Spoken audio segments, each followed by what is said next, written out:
Hey everyone, so I bought this iMac 5K in 2017 and it came with 2 RAM sticks pre-installed for a total of 8 gigs. And rule of thumb is you should never ever purchase RAM directly from Apple because they're clearly overcharging for it. So I went and bought 2 16 RAM sticks from Adamanta for a total of 40 gigs, including 2 4 gig sticks that came included on my system. But now that my video editing projects are getting much larger and more complex, I felt that it was time to purchase more RAM. So right before I was able to order the RAM, Adamanta contacted me and they offered to send me 2 16 gig sticks for testing, pushing my RAM total to 64 gigs. And having more RAM means more productivity and, more importantly, more multitasking. And now I've been using the RAM for a little under a month, and I gotta tell you, that Final Cut is now utilizing the RAM and caching more files than ever, and that allows Final Cut to sustain that buttery smooth performance regardless of project size. The RAM is reliable and is working as intended, but more importantly, Adamanta are matching the quality of SODIMMs from Apple at a much more reasonable price point. Most users don't pay any attention to RAM usage and usually purchase the base model of any given Mac, and that's that. They never upgrade or even consider RAM to be nearly as important as other components. And I think that occurs because most people don't know how RAM actually works. So to teach you a little bit about RAM management, we're going to open up Activity Monitor and we're going to focus on the lower part of the application. The top portion is your total physical memory that the system currently has installed. Memory used is what the current system is utilizing. And then that's broken up into 3 subcategories, which include app memory, wired memory, and compressed. App memory is RAM that is used for your currently opened applications.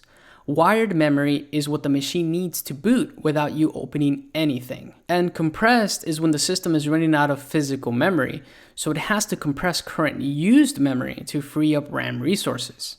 Cached files are basically recently used application data that is readily available for the system. But to keep things ultra simple, your focus should be on compressed and swapped used. So compressed and swap is where things get interesting. When you run out of RAM, the system will begin to swap data with your local hard drive. If the data size gets too big, lag spikes can occur. So keep track of both of these and make sure that they're relatively small or at 0. And here's an example of the memory pressure graph in action. Usually seeing yellow and red means the RAM resources are completely depleted, and that's an indication that you really should upgrade your RAM. The installation is pretty straightforward.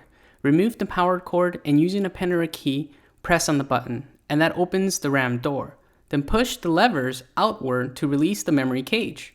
And that's it. All Macs come with dual channel support out of the box, meaning that this iMac came with 8 gigs of RAM, 2 sticks of 4 gig, running in dual channel mode. And if you plan on upgrading, definitely try and pair 2 other RAM sticks of the same size to retain dual channel. The idea is to have the same size RAM sticks in each bank. Example, bank 0 should have matching RAM sizes such as 2 4 gig sticks, and bank 1 needs to have its own matching sizes. This is done to ensure optimal performance. However, you could technically mix any RAM sizes in any order and the machine will still work. Here's a quick tip.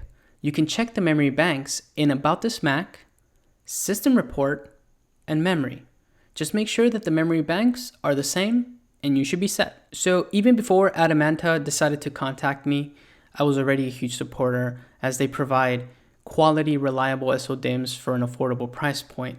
So I have no problem recommending them for RAM upgrades for iMacs, Mac Minis, and iMac Pros. And I'm sure that they'll include the super high-end Mac Pro whenever that's released. So if you guys are interested in RAM for your Mac, look no further. Links will be in the description. Anyways, thank you guys so much for watching. If you guys enjoyed the video, be sure to hit that like button. And as always, I will catch you guys next time.